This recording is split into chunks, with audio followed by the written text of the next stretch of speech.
When it comes to really checking out a home, we talked about this a little bit in a previous one, but I wanted to revisit it here.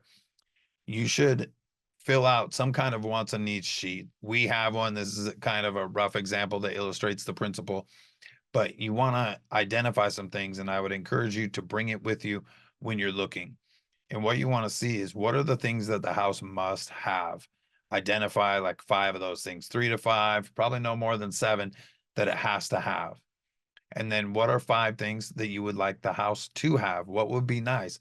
Maybe it's a hot tub, maybe it's a two-car garage.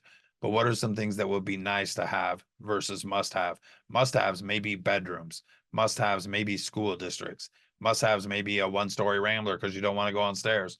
But what are the things that it must have?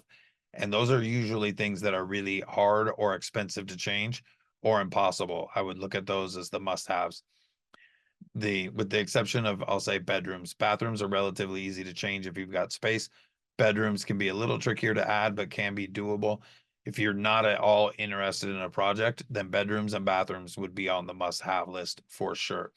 You may not lock into square footage as a must-have.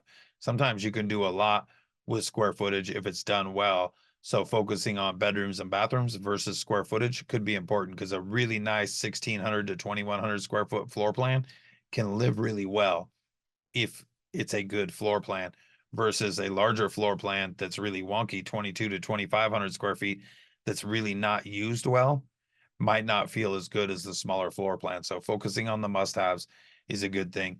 And then what are things that it cannot have? And we'll talk about this a little bit more around neighborhoods, but also think about that for the houses.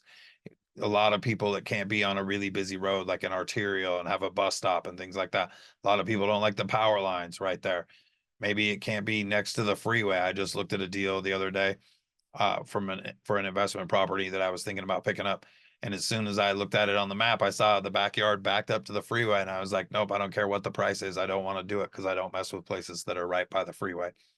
So what are the things that it cannot have that are absolutely non-starter deal breakers for you?